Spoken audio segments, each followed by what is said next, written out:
On the ground right now. Aaron Aspie is a humanitarian and emergency affairs communications specialist with the charity World Vision. He joins us now on the phone from the island of Bohol in the Philippines. Aaron, we thank you so much for joining us. Just listening to our meteorologist talk about these enormous winds causes me to hesitate to ask how things are. What can you tell us? What reports are you seeing coming in? Okay, right now reports of devastation are starting to come in. There are lots of houses that have been destroyed. Their roofs are gone.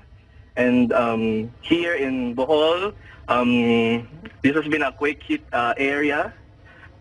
For the past 3 weeks, people are still experiencing aftershock. And at the same time, these rains are giving them a really hard time. Most of them are advised to evacuate to sturdy structures, but there are still thousands of displaced families in quake-hit areas that are still staying in makeshift tents. And now that the super typhoon is here, it's really heartbreaking to see them struggling from rains. Their tents are drenched, and at the same time, they are still afraid of evacuating in enforced spaces because of the aftershocks. So what you're saying is there are some people that are still in makeshift tents, if I heard you right, that are sitting out this typhoon in those makeshift tents? Yeah, there are some who haven't had the chance to evacuate because they still fear that going to enclosed spaces and experiencing aftershocks and heavy rains are really difficult for their situation right now. So along with the extreme weather they're experiencing, this could also lead them to get sick, and the food supplies are getting scarce, and they're just holding on to whatever's left of their belongings, since this could be also easily be swept by rains and floods. It looks like There's we're getting also threats of landslides, and there are also destroyed roads and bridges and other infrastructures that have been structurally weakened by the earthquake before. right.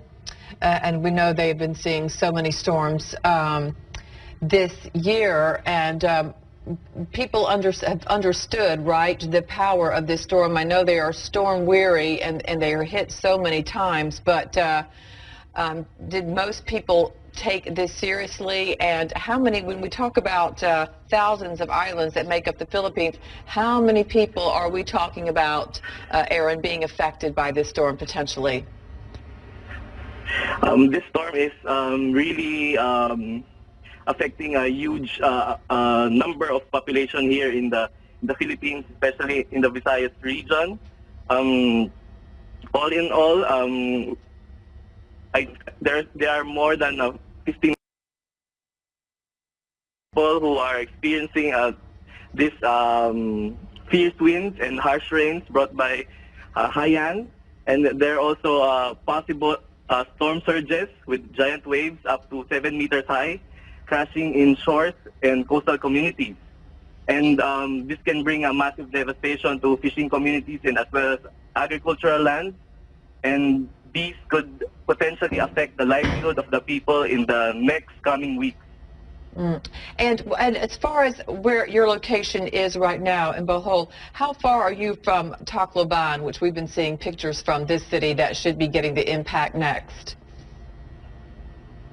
Right now, Bohol is situated in the central part of the Visayas region, and the storm now is heading west-northwest, and it made landfall early this morning, 4 o'clock a.m. our time in Haiyan, Samar, and it also headed to different parts of the Visayas region where we have assisted communities. Well, Aaron, we appreciate your time and reporting for us because we know, can imagine, communications are not good right now throughout the Philippines, but perhaps we'll talk with you a little bit later as well. Aaron Aspey, Humanitarian and Emergency Affairs Communications Specialist with Charity World Vision. We thank you, sir. We will have much more on the super typhoon, but first we want to bring you some other stories we are following.